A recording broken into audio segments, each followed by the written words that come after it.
Bounce starts now. Well, now we got the intro a little late, but this is Counts and 3 Counts. Start of plenty. We have got the show for you guys today. We got the return of our guy. Now we got to say it correctly. Grammy nominated artist, our guy Megaran, man. Appreciate you coming back through, bro. Man, it's good to be here, man. How y'all doing? Shit, I mean, it was 40 degrees today. I feel like I got a heat wave and shit. 40. Wow, it was 80 How here. you feeling? That's the question. I know you busy.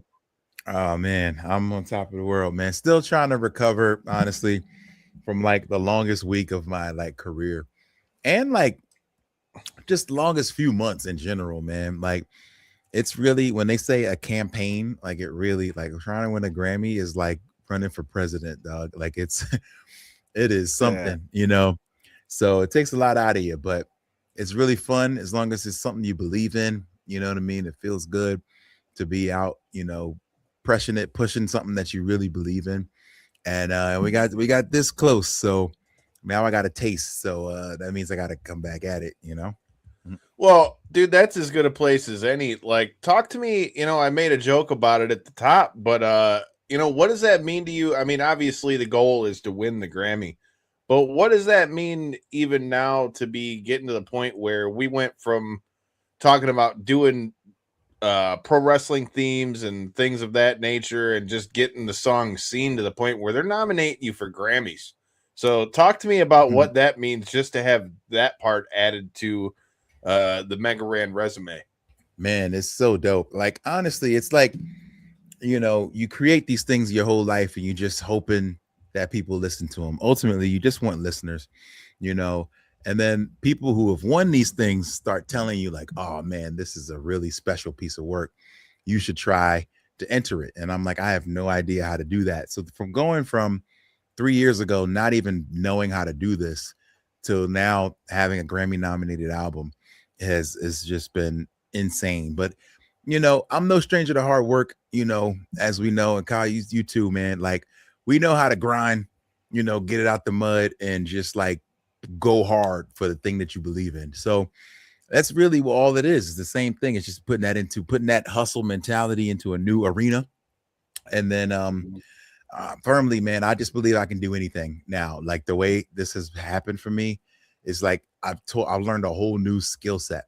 You know what I'm saying? So it's like I graduated, you know what I mean? Like I was in the indies, and then I went to the majors, you know, and it's like I've had a taste of that, but still keeping that indie mindset, you know what I'm saying? And it's just really put me in a really dope position to do some cool stuff. Hell yeah. Well, dude, talk to me about that first of all. When I first met you, like I said, it was all wrestling themes. It was a lot of wrestling music. It was nerdcore. It was a lot of that stuff. What are your thoughts now that you've made it through the Grammys and the fact that the music that they recognized you for a Grammy was children's music? Did you ever think that that would be the stamp where somebody says, yo, Megaran is on the Billboard charts for X? No, I didn't. But you know what? It started in 2023. I put out my first kids album. It hit like #2 on Billboard. Like some cool stuff happened. I was like, okay, but that's a whole different world. Like you don't think getting on Billboard could get you anywhere near the world of the Grammys. Like there's two separate things. It's the Billboard Awards for a reason and the Grammy Awards. You know what I'm saying? So the Grammy Awards are your only peer selected award in music. You know what I'm saying? So it's not about your sales. It's not about anything else except what your peers think is outstanding work. You know what I'm saying? So it's like, I don't know. I'm trying to think in wrestling. You know how they would have like the Slammies, but then you go to like the Cauliflower Alley joint, and there's like, that's where like the OGs have selected, you know, who's going to get awards and things like that. So it's kind of similar to that in a sense where you are selected by your peers, and it just means that much more because these are people who also create music. And yeah, maybe I wasn't going to find, there's not necessarily a place to enter video game music like the remixes I was doing, or to enter wrestling themes. Not yet anyway, knock on wood. You know, I'm trying to get in there and cause some, you know, some disruptions and some changes so that we can start getting those things entered. because there are different categories, and one of the categories is music written for visual media. So that's either for TV, for movies, for video games. So wrestling certainly counts in there somewhere. You know what I'm saying? So I do think wrestling themes should count somewhere. And maybe one day we can keep working and pushing towards that. Agreed.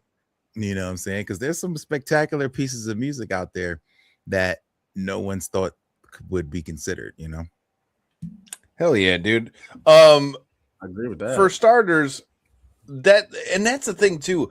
It's crazy how we've gotten to a time where music in general has evolved in such a way that so many different genres of music that you never thought would really kind of be like considered for those type of things now have. It's crazy how even just with you watching your game kind of like grow as you've progressed through music, you know, again, going back to this being like a whole new lane for you music wise, you know, what did it mean to not only get to do the Grammys, but to get to share that with Buddy and have Rachel and all them there?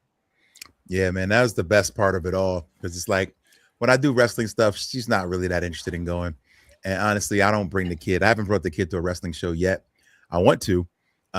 Just thinking of the best possible opportunity to do that.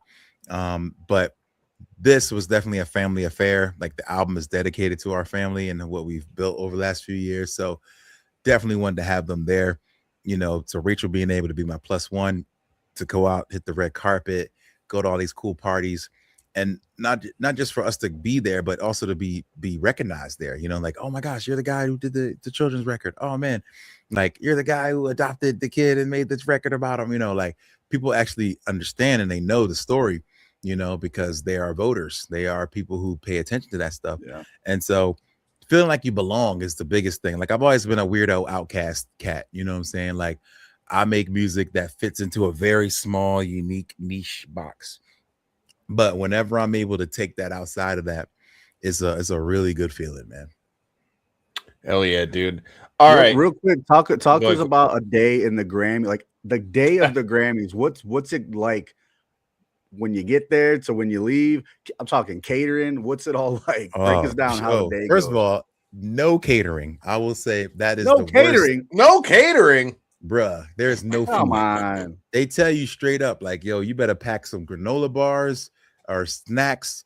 Like I had dried fruit, I had dried mangoes, I had trail mix in one pocket, I had I think fruit snacks, I had all kinds of stuff because you literally have to feed yourself. It's a literal feeding frenzy. So you start you start at 11 a.m. This is how my day started on Grammy Day. 11 a.m. you get to the front of the red carpet. The red carpet opens at 11:30. So you kind of in a line, you chilling, you taking pictures. It says welcome to the Grammys. It's got a big old Grammy, and then you show your ticket and walk through. And then it's like the feeding frenzy of the red carpet where there's like 200 press outlets just all lined up in a row. Now they don't all want to talk to you because they don't all care about children's music. Half of them are waiting for Lady Gaga to come through. You know what I'm saying? So you get humbled real quick, you know. Shout out to the Iron Sheik. They will humble you and make you remember who you are, because you walk up and they'll be like, hey, that's CNN, y'all want to talk? And they'll be like, nah. Yo, that's CBS News, that's Gail King, you want to talk? They'd be like, nah. And they'll try to lie and be like, oh, we're still just setting up, sorry, like we're not ready yet. But that's just them being like, no, we'll be ready if we see Billie Eilish come through. You know what I'm saying? So the ones who really don't want to talk to you, you know, but enough of that, on to the good stuff. So the people who do want to talk, they're like, oh, come on over here. You have a publicist that like goes ahead of you, gives them a little card with your info on it and says like, yo, do you want to talk to this guy? Like, he's a great guy. He's a great dad. He's got a great story. And they'll read it and they'll kind of decide in that moment, like, yes, we want to talk to you. So my publicist will be like, all right, so I got the Shade Room here, I got Complex here, and then I got Baller Alert right here. So you hit bam, bam, bam, you hit all three. And then if you miss it, you miss your spot. Sometimes you got to come back later. All right, man, I got somebody else in, you got to come back later. So it's just constantly, but you got to keep your energy up so high because they're asking you so many questions. It's like the same questions you done heard. Hopefully they find a way to make it fun. But you can spend anywhere from 30 minutes to like an hour going through the gauntlet of all the press. They say any more than that, you might miss your name being called, because 12:30 is when they start reading off the names of award winners. So you hopefully will get a list of what the order is going to be of the show. And luckily for me, we found out Children's was going to be near the end. So I was like, oh, I got time. I'll make a little lap, come back around. You take some pictures with your wifey, looking good, whatever. And then you come back and do it again. So then you come in and sit down eventually after an hour and a half of just answering questions, smiling for everybody, taking pictures for everybody. You come in and sit down and you watch the show. And the early part of the show is not televised, but it's on YouTube. So they're reading through the names and they give people 35 seconds to say their thank yous, and they keep going. So you're there, you got to applaud everybody. You got to, be very nice. And and in that part of the show, you're in a smaller arena. So you can sit wherever you want. If there's seats available, you could just sit up front. No assigned seats in the place. So that's pretty cool.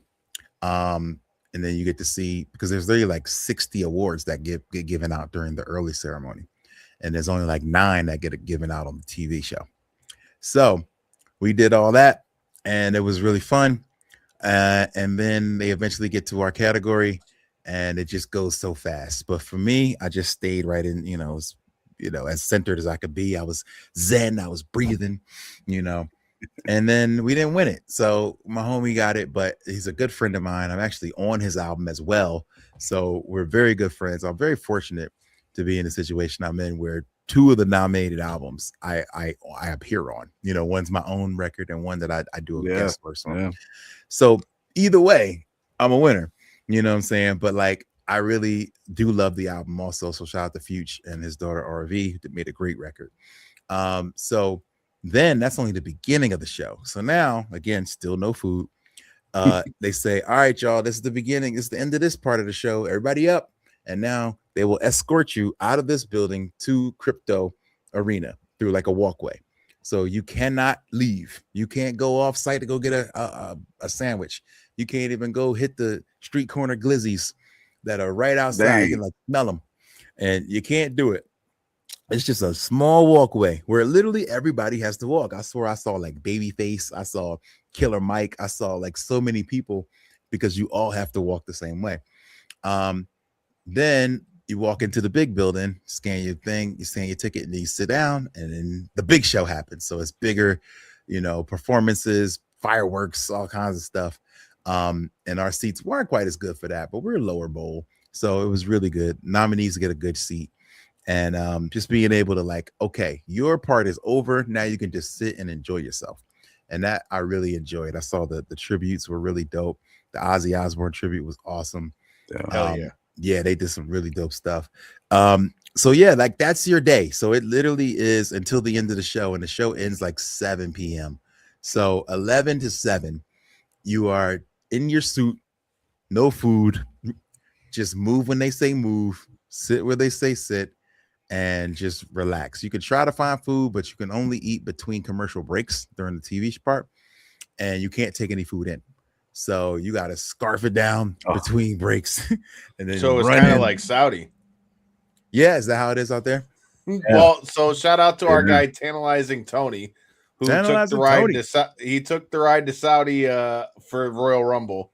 And apparently after listening to him on the other, like on Busted Open and a few other things, apparently at that new arena that they did that at, there's this, thing where like in order to eat there, they have like a fan zone. You have to eat in the fan zone. You cannot eat in your seat. He said that was why it looked empty during different matches during the Royal Rumble. Oh, so you have to eat somewhere else. That's crazy. I think they do that in Japan too. Like some places where they just don't want you like walking with food or just creating a situation where you could spill nachos on somebody next to you. You know what I mean? Like it could go bad. Scarfing down a nacho. That'd be me scarfing down nachos and popping. Yeah, so they don't want people on camera like chewing and making a mess. So I get that. Hey man, I'm with that because I'm one of those people that has like impeccable timing that if some dumb shit could happen when I'm eating, it's always at the worst possible time. Like I've had this happen far too many times in my lifetime. But you got to tell me. So I mean, I'm getting not to do so that. blown away that they didn't give you catering though. Not even offer you a meal. Your Grammy nomination. That's the first thing J-Bone thought about. No fucking catering, bro. That's what I all mean, my come on, friends are who's saying. feeding Like, me? you got to get your food in early, and like you got to That's sneak crazy. something in there, man. It's crazy. I guess they don't, you got suits on, you got all these TV cameras. Like, you don't want to be doing too much where you're like, oh, let me scarf this glizzy down real quick while I'm doing this interview. Hey, He yeah. said, let me scarf this glizzy while I'm doing this interview real quick. Shout out to everybody that's watching this right now. Make sure you guys do me a favor, like it, retweet it, share it, whatever you guys are watching. If you guys are watching right now, make sure you hit that subscribe button on whatever platform you're watching. I don't know what the hell's going on with Twitter. For some reason, it didn't make a post like it normally does. But if you can, retweet it, share it out, let everybody know you're watching. With that being said, what's your biggest takeaway from it all, bro? Like, what now that you've been nominated for it, kind of like what it takes to get to the dance. What's the big takeaway from it? And like, what do you plan to use to make you get over that hump and get you a Grammy next year? Well, I am, man, my biggest takeaway is like, I'm hungry. Like, this is something that you get a little taste and then you're like, yo, I want more of this. You know what I'm saying? And that's definitely how I feel. Like, I want to do more to get this going. You know what I mean? Like, I feel like we've created so much headway. We've done so much cool stuff that I just want to keep that momentum going. You know what I mean? You never want to lose the momentum. And this is definitely a game of momentum. So that's how I feel. Like, I feel like, man, I don't want to squander this opportunity. So like, I'm ready to come back for more.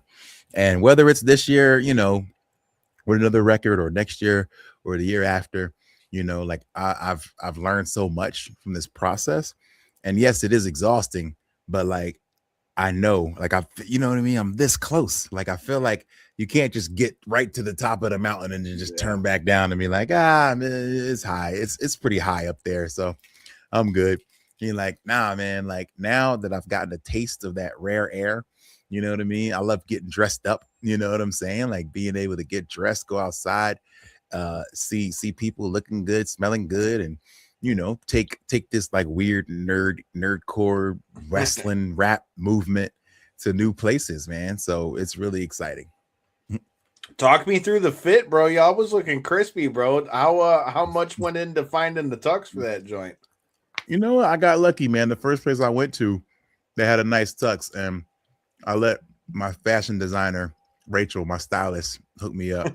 I was like, because if it would have been up to me, not a bad choice. I'd have had something wild colors. I'd have done something ridiculous. I'd have been looking like a giant Roosevelt suit. You know what I'm saying? Like that would have been my style. But I just wanted to give her like the opportunity to be like, yo, we looking real good today. We're going, So she saw this really cool green velvet joint, and I was like, oh, I like that. I wouldn't have thought about that. Something green. And it fit me really nicely. And then I got gifted a really dope watch from Atari. They sent me this. That's cool fire. watch. I saw that shit. Talk to me about that. Yo, man, I couldn't believe that. They were like, yo, we would love for you to wear this. And I was like, man, I'm actually going to the Grammys this week. I'd love to wear it, but I don't know if I'm gonna make it in time. And they were like, oh, where you staying? We'll ship it to you. And I was like, wait, what? And they were like, yeah, we'll send it to your Airbnb next day air, man. And so it got there, and I was like, dang, that's cool. Like, this is how the rich and famous be feeling, like cool stuff just pulling up to the door. And so that was super dope. And then you get all these gift bags too. Like, that was the part where I had heard of some stories about gift bags, and I was like, I'm gonna start Googling this. My PR didn't even know about it. She's like, yeah, I don't know, but let me know what you find out. And I was like, all right, I am no stranger to the Google foo, as I call it, where I start going crazy on the Google and finding everything I can find to connect the dots. And so I started Googling Grammy gift suites, Grammy gift bags, like, who does these things? And they were like, oh, they're only for presenters and performers. And so I sent them an email, and I was like, well, I'm not a presenter or a performer, but I am a first-time nominee. I also am a Twitch streamer. I do all these other things. And they were like, oh, wow, like you're like an influencer. And I was like, well, I wouldn't say that, but for the sake of this conversation, yes, I am. And so she's like, oh, cool. Well, then we gotta let you in so you can get all the good stuff so you can like tell people about it. So as long as you promise to talk about it. And I'm like, of course I'm gonna talk about getting thousands of dollars of free stuff. Yeah. And so yeah, man. So that was really dope. They walked What us was through in the this goodie spot. bag is what we need to know, bro. So much Oh, stuff. I'm trying to look. Yeah. Can we know that part? There was like fancy candies. There was fancy. Oh, this one lollipop that has music connected to it, where you can hear the music as you chew. Oh, It's shit. so crazy. It's like wild stuff I've never seen before. I got these greens powder. I got hats. I got jewelry. We got pillows. We got suitcases. We got bottles of wine. We got paintings. Suitcases. I needed that to carry all the stuff, man. We had like these giant bags, and my wifey got makeup and stuff. Man, it was so much cool stuff, man. Let me see, some toys. Actually got some stuff for Buddy. He got a little Viewmaster like video thing, the video camera. Hell yeah. That shows little fun cartoons. Yeah, man, there was so much stuff. And like, I was like, I don't know if rich people actually get this stuff and keep it, or if they just like gift it to people out throughout the year or what. But give it to their servants or something. They give it to their maids. I don't know. But I was like, I'm keeping all this. Why, when you said that, did I just envision like from Fast and the Furious when Paul Walker and Tyrese go get the cutter, and he goes, I thought you had like 10 of these, bro. Give me back my fucking cutter.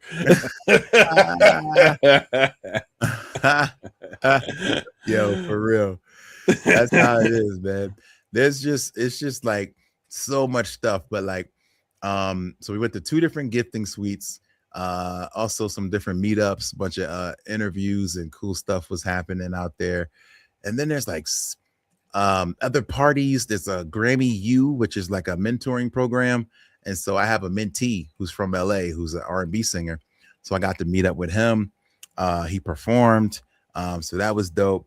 Yeah, like it's an entire week. It's almost like Mania week. And you know how like crazy, like we be running around on Mania week. It really feels like one of those weeks where like just every night you're out till 4 a.m. Like it's just what it is. Got to be up. And me, I don't sleep late anymore since I got the kid. So I'm up at 7:30 every day. You know what I mean? And I'm like, dang, I wish I could sleep late. But yeah, man, it's just constantly just moving and getting into stuff. How did it feel to get to do all that and be down there with the homies, man? I seen you had Penny down there with you. You had a few of the boys down there, bro. Yeah, man. Penny came through. Rocky, K Murdoch popped up for a little bit. It was real cool, man. Like stuff like that. I really look forward to. Hold on. Oh man, I had to sneeze real quick. But I always look forward, thank you, to bringing the homies. Like any situation I can bring the homies to, I'm always like, I gotta do it. So I told everybody like, yo, this is where we're gonna be. We're all gonna get the same hotel, so we can all just kind of mob and just all be there.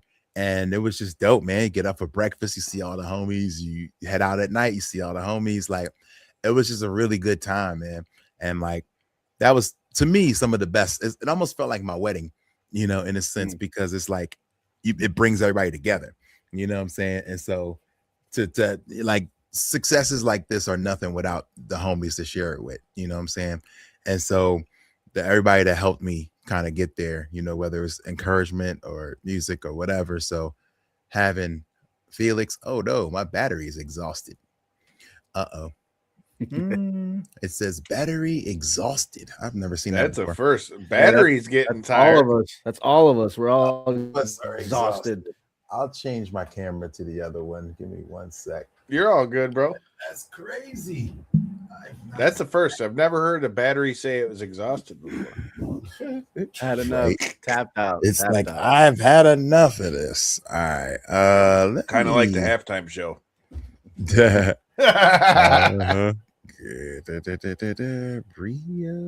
me see. Hey, there we go. Right, there we go. That's camera 2. Not quite as crispy, but it's doing what it's supposed to do. All right. It'll work. Hell yeah. Yep. But yeah, that was like having the homies there is the goal, man. I'm an only child, so anytime I can bring the homies around, it's like a good thing. So really glad that a lot of the homies were able to come through. Whether they were like the Grammy tickets are super like rare, like they're hard to get. It's not like Mania where it's like, oh, if you got a bunch of money, you can just buy a ticket. The Grammys are exclusive on purpose, so they only let me buy two. Like I can get one for me and a plus one, and then I can only buy two others, and that's the most I can get. And so they do that with everybody. And so you have to like know somebody, and you got to be real fast with the purchase. And so a lot of the homies couldn't go, but they were like, all right, we're gonna meet up at this hotel afterwards. All right, we're gonna go to this party. And so it was just a really good time. And I needed that, you know what I'm saying? Like we worked so hard, you know, to get here, and like to be able to kind of enjoy the fruits of our labor, you know what I mean? It's a good feeling. I can definitely relate to that because you've always been cool like that with you and I, man. You and I have been in a bunch of different places that you put me in that I probably shouldn't have been. So hell yeah. Grammys, I can only imagine was a good time. But you know, we talked a little bit about what's next. Obviously, getting the Grammy is next. What do you got? What's cooking in the world of Megaran, man? What's going to be up new? I seen you had that Royal Rumble rap you dropped down there for the Rumble as well. Oh yeah, we did that. I think it was last year's Rumble. We decided to have a little fun, and I was just like, let me just impersonate everybody and put that out. So that was a good time. So yeah, I'm looking forward to more wrestling raps. I'm writing more stuff now. Can't talk about who it's for, but as of right now, I'm a hired gun. So if anybody needs me, they hit me up. You know, I'm a double agent right now. So sometimes it's Mikey Ruckus, sometimes it's WWE, sometimes it's individual, you know, cats. So it's like wherever I'm needed, I will come through with some rhymes. So I did a little sneak wrestling EP called 5. It's a 5-track EP that we wrote a pipe bomb song and a Dusty Hard Time song. So basically I was just taking like really great promos and then writing songs about them. And so I put that out for free on my site just while we were doing this whole Grammy push, to be like, yo, I didn't forget about that side of things. And then after that, now I got to feed the wrestling, the video game side of things. So me and my boy K Murdoch, we're going to be working on some new video game flips very soon. A follow-up to our record Forever Famicom, it came out 16 years ago. So Damn, it's like, oh man, that seems like a long time. Plus 16 bits, you know, the Super Nintendo was 16 bits. So, you know, a little bit of a play on words. So to celebrate the 16-bit anniversary, we're going to come back with some more, you know, some 16-bit raps, you know, stepping it up. And so that's going to happen real soon. And then there'll be more children stuff as I get inspired. So yeah, now it's just feeding the other parts of me because I've been going super hard with the children's music. So there will be wrestling, there will be video games, and they'll just be straightforward, you know, raps. All right, since you've gotten good at manifesting stuff, who do you want to do a theme for? Oh man. You know what? Only because it just happened and I was like, oh, I'll be ready for this. Royce Keys. You know, I was gonna ask you about that. Hell man. Yeah, perfect segue. That was in the shit. Yeah, we need Royce Keys, aka former Another Life powerhouse Hobbs joint from Megaran. I like it. Yes, I need to do it. Yep, I would. Wait a minute, before we go any further, I just want to. We got to clear the air here and clear your name potentially, since you said you were a hired gun. Are you the Masked Man? Nah, I cannot answer that question. Can you get up high enough to do the curb stomp? I can definitely curb stomp. I can. I couldn't make the rail like the guy does. The guy just clears the rail. On the clearing the rail would be the part I'd have the issue with. Yeah, I might just trip. Hey, I've hopped a fence or two in my time. Yeah. Hell yeah, dude. Well, now that we're going over to the wrestling side of things, I mean, let's put that out in the air. WWE, I know you're listening. I know you're watching. Let's get a Royce Keys x Megaran collab out here, dude. But before we jump over to the wrestling side of things, it's almost time for the Autorama in the Motor City. Hopefully, now that we're getting some warm weather, I won't freeze my balls off when it comes. But with the Autorama coming, that means I got to tell you about our sponsors. Michigan Street Unlimited. If you guys are looking, you can see some of the fleet that you're going to see February 27th through March 1st at the Huntington Place, formerly Cobo Hall. It'll always be Cobo to me, but go check out Michigan Street Unlimited. Tell them Knockouts and 3 Counts sent you, and if you got a car and are going to be at the Autorama, you got to make sure you check out our fine sponsors over there, and shout out to our guy, Cody Caudill. Make sure you check him out. Tell him we sent you. You know, if you're in Detroit, you like a car, so go check them out. All right. Now we got to get to talking about the world of pro wrestling. So since we talked about your Royal Rumble rap, you got to tell me, now that we are removed from the Royal Rumble, what are your thoughts on the Rumble? How does this one hit for you? Oh, man, I got to be honest. It didn't hit like it used to. Maybe because, you know, I just remember all the fun special appearances we used to get. You know what I mean? Folks coming in from different worlds, making a quick moment, having some fun times. You know, Kofi doing his crazy spot. You know, like it's really a different era, you know, when it comes to it. And the Rumble is my favorite show too. So I have to say, like, it doesn't quite feel the same. And maybe that was just this one, maybe because it was in Saudi, you know. And they maybe didn't have like the countdown either, which I felt like took away from it a lot. Yeah, the countdown was weird. Yeah, it feels a lot different, man. Like I kind of wanted to go back to the old days. But even then, I guess the more we know about wrestling, it only feels like 3 or 4 people actually have a chance to win anyway. So we're just kind of there, just waiting for that to happen. So yeah, like no big surprises and nothing, like no huge like mainstream stars or anything fun like that. You know what I mean? Like even the thing a couple years ago with or was it? No, that was last year with like Speed and him getting trucked by Braun, like stuff like that was cool to see. You know what I mean? Like, but yeah, we got nothing really like fun like that. But it was great to see some moments, like see Oba, you know, was really fun. You know, they're just stacked. I really believe like the roster is stacked, and there's like the future is like really well set. But yeah, like it was all right. I will say that it was all right. It's always my favorite like PLE to watch, but this one wasn't my favorite of all time, but you know, it was all right. How much of the difference in what we saw in the Rumble and like not having as much of the surprises do you think had to do with Saudi? Because the only thing I'll say is that, you know, obviously you have the obvious that you don't have as many American fans over there, which, okay, that happens when you go overseas anyway. But the fact that it had to make it 10 times harder to try to hide somebody getting to Saudi. I feel like the only real surprise we got was Nikki and Brie, which Nikki's already been around. So I guess that would make Brie the only real surprise. Do you think that that's something like, I mean, I've seen it and heard it on multiple different platforms at this point, as far as like the surprises, you know, like the predictability of who like was left. Do you think that that's something that we'll see like next year? They go back like, okay, we got to make a bigger deal out of like the countdown. We're going to have more surprises since we can do it in the States again. I hope so. I don't know.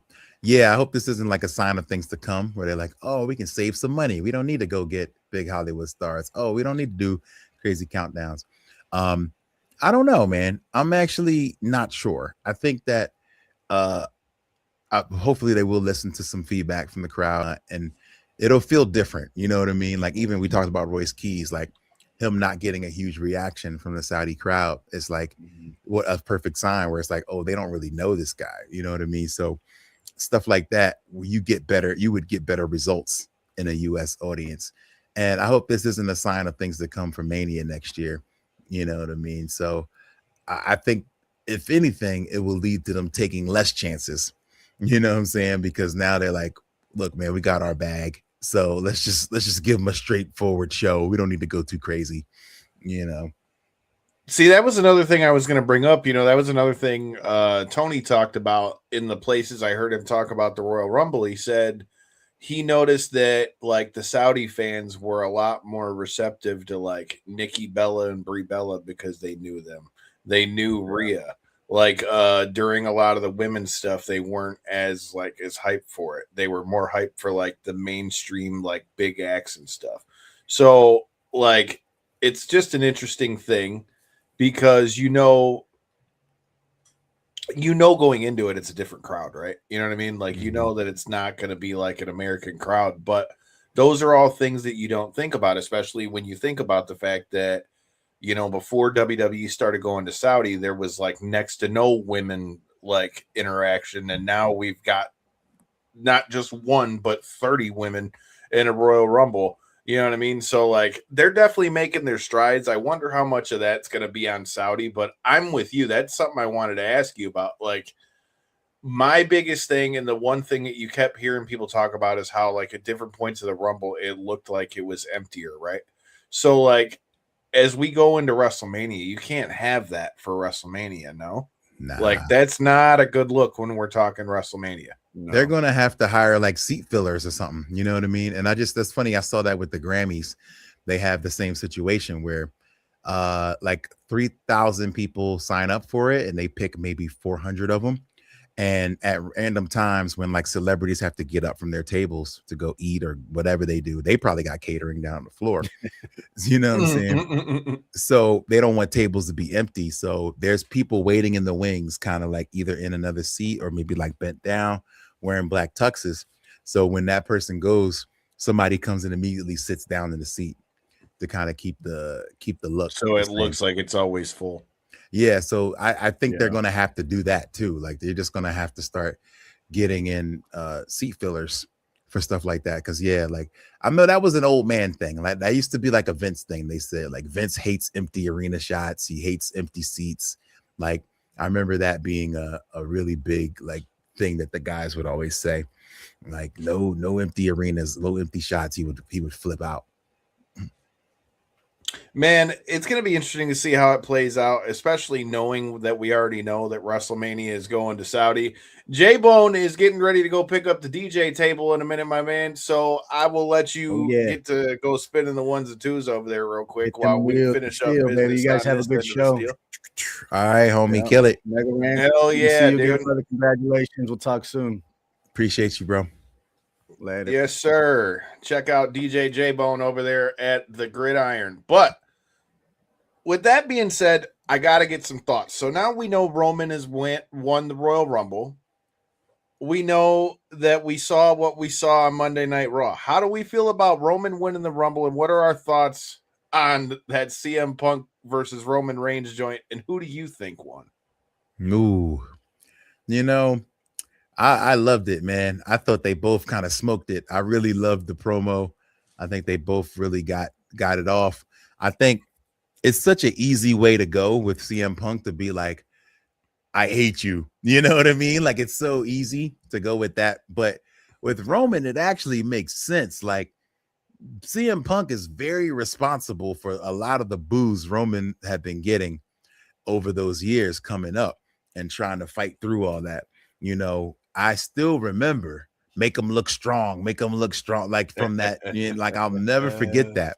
And like a lot of people listen to that podcast, man. And so, as much as people love Punk, man, like that turned a lot of people against Roman. So we actually have a legit story here.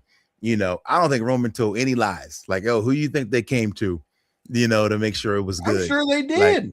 Like, I don't think he told no lies. So I do think Roman, like, I don't know if got the best of it, which I would say, but he held his own against arguably the greatest on the mic ever. You know what I'm saying? And I wouldn't have ever thought Roman would be able to hold that down. No, but the way he ended it, bro, I was like, man, I think he might. You talk pipe bomb. I definitely think he put the cherry on it, dude. When you talk about, like you said, how Punk tried to say how he walked in his footsteps and how he talked about how he learned exactly not what to do. And, I loved it. It made me want to see that. That right there did more than anything else they're doing right now to make you excited for WrestleMania. And that's the other crazy thing. We're in WrestleMania season, and I like legit am like, what the fuck's going to happen? Especially now that Braun Breaker's out. Yeah, or man. At least like, out for now. Out for now. I don't know. Yeah, like usually you have the path kind of set, but I don't know, man. I still think part of my heart of hearts, was thinking, but before they made this match for Elimination Chamber, but I was thinking Finn Balor was going to sneak his way into that match, that Punk and Roman match. And maybe he still does. I don't know. Like, I would not be mad at that. And I hope he wouldn't just be there just to take the pin. I actually would want Finn to go over, because I think Finn deserves it.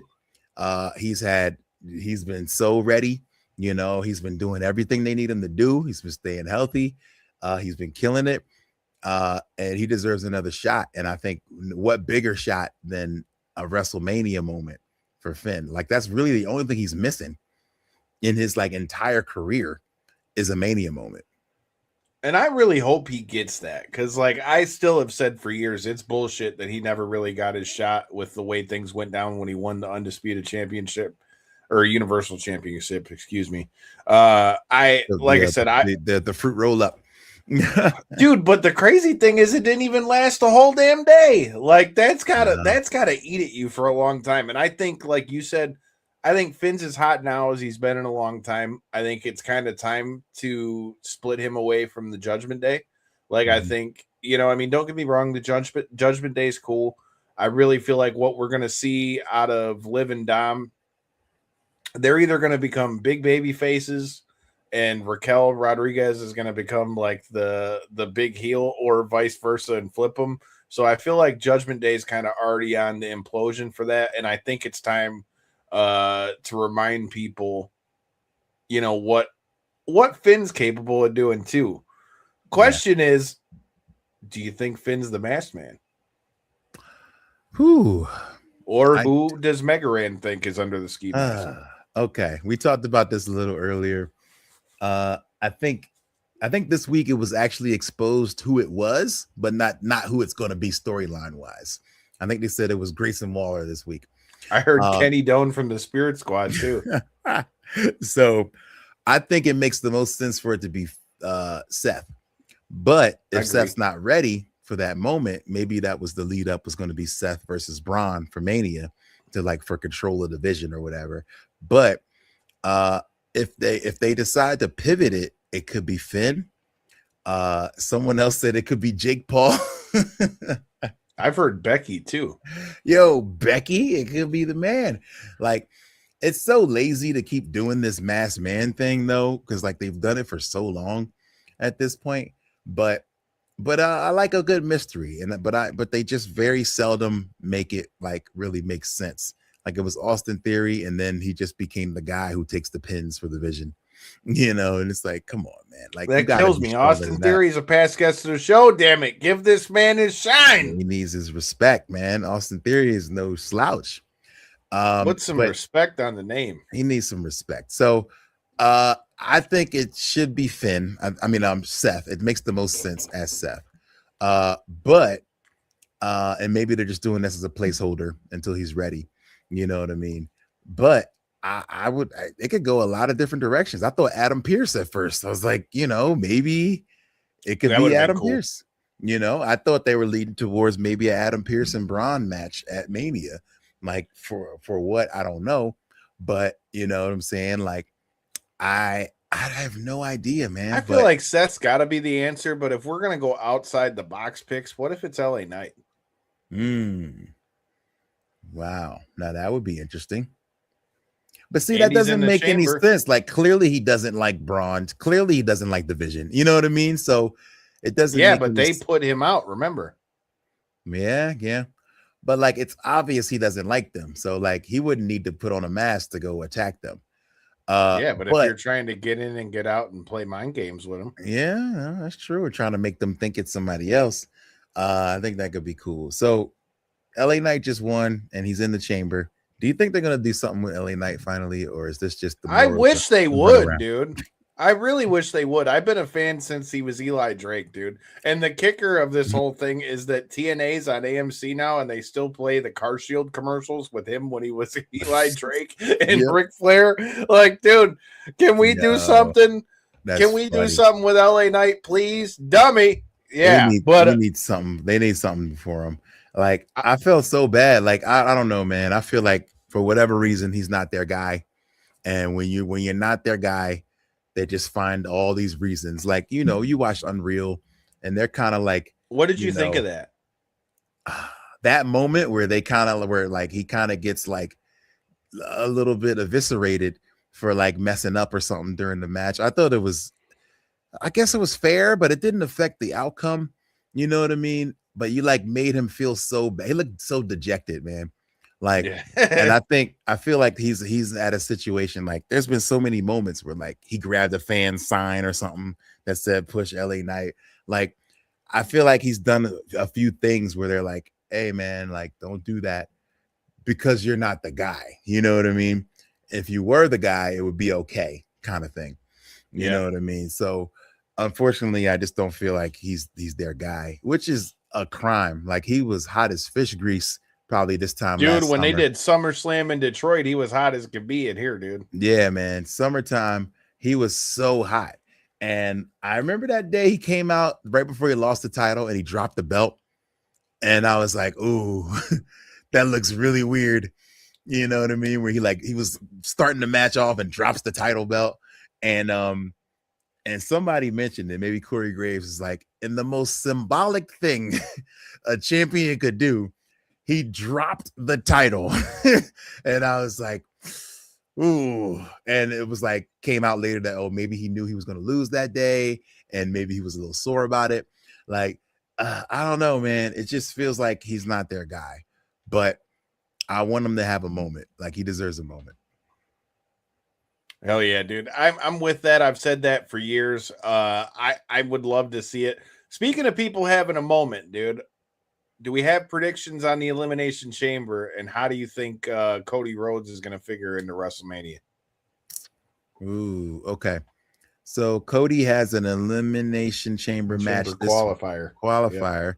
And I think it's Jacob and somebody else is in it. It's right? him, Jacob, and I'll find it. Sammy, maybe. That's it. Yep, it's him, okay. Jacob, and Sammy. So Sammy's not winning. Well, yeah, we know Sammy's not winning. I think Cody gets it. I feel like Cody has to sneak his way into Mania somehow.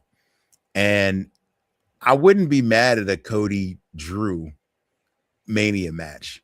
I think that's a night one main event that they could make happen, and I'd be happy with that. If you give them a real good gimmick on it or something, I don't know. You come up with some cool gimmick. I wouldn't be mad at that. Outside of that, I don't really know where else he could end up. You know what I mean? Unless you just wind up him and Jacob having a brawl or something. I think we're headed for him and Drew or a triple threat between the three of them because Jacob's got beef with Drew too. Yeah, I thought that would have been the match now, like but I guess they didn't want to do that and make him have another match before that. But I don't know. I would have liked to seen the triple threat happen at Elimination Chamber, but at Mania, I think it could work too. Like, I don't know. I want more for Jacob too. I don't want him to just wind up doing this and then in the Andre the Giant Battle Royal on Friday.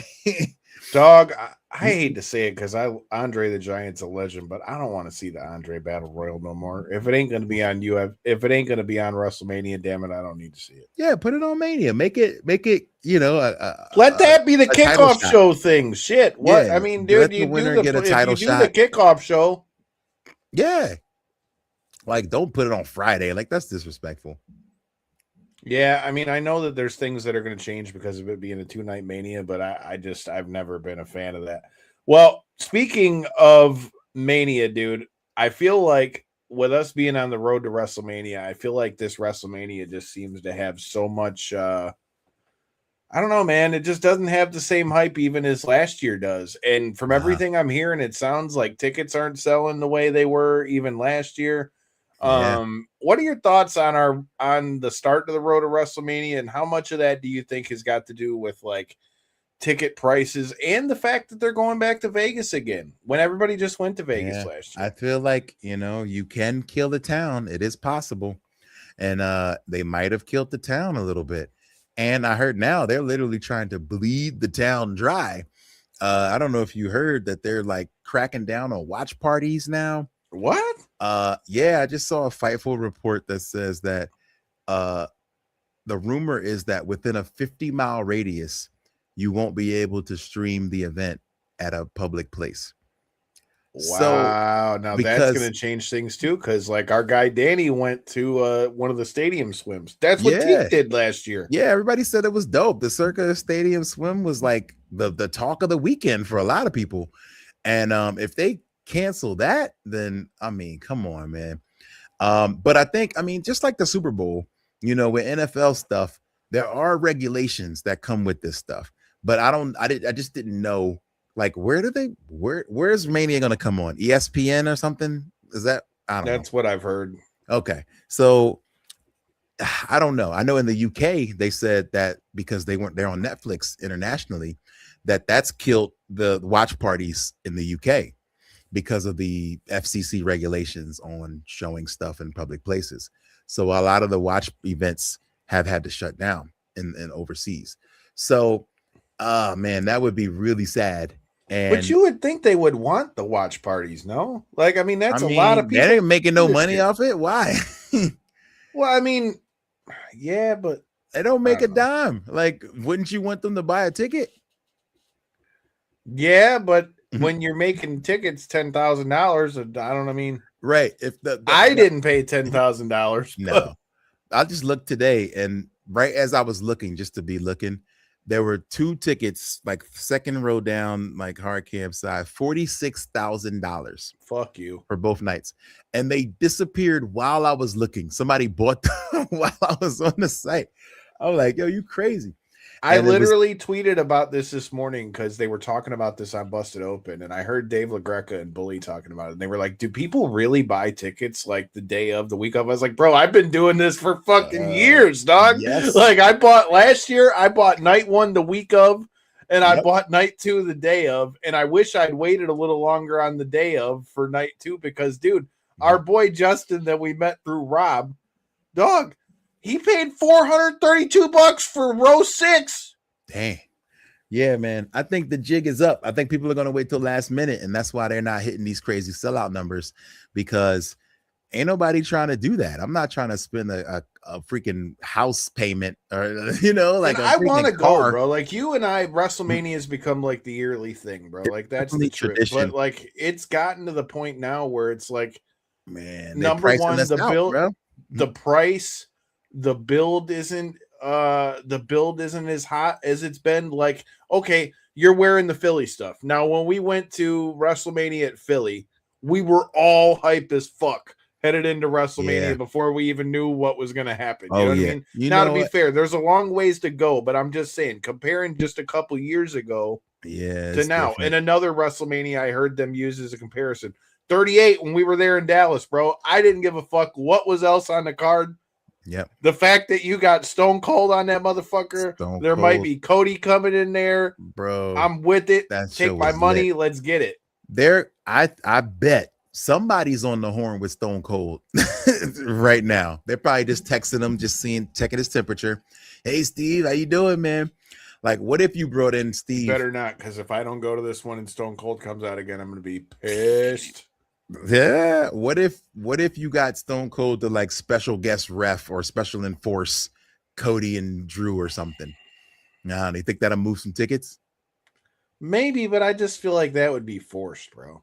Like, I mean, as much as I'm a Stone Cold guy, I'm always for having him involved in anything. But like, if I'm going to see him back, especially at a WrestleMania, I want it to make sense, bro.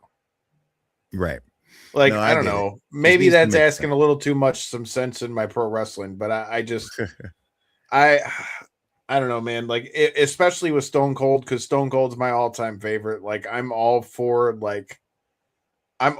seeing him in any capacity that we can, but at the same time, bro, I don't want it if it's just a habit. You know what I mean? Like that doesn't. It's got to make sense. It's got to be good, man. And I thought. I understand if he didn't want to end it there, but man, Stone Cold with Kevin Owens was the perfect way to end it. You know what I mean? And in Texas, you can't end it any better than that, man. So I hope he decides to kind of stay put. I think he's going to, man. I was so grateful to get to be there. And then the crazy thing of it is, you got there for night 2 for that one. Am I correct? You missed Yes. You missed night 1. Because you gave Devin you the only WrestleMania that Devin's went to. Devin was like, man, I don't, because this is after a lot of the shit that Vince did. He's like, I'll never go to WWE shows again. And then you couldn't go, and then he got the ticket. And I remember him telling me, he's like, bro, I'm so glad that I went to man, that was crazy. Yeah, like I would have never turned it down unless it was a big gig. I had a huge gig. I was like keynote speaker at a college that weekend. Like it was like one of the coolest things I had ever done. But I was like, but I have to make the night 2. If I don't make night 1, I'm coming to night 2. And yeah, man, we had a good time.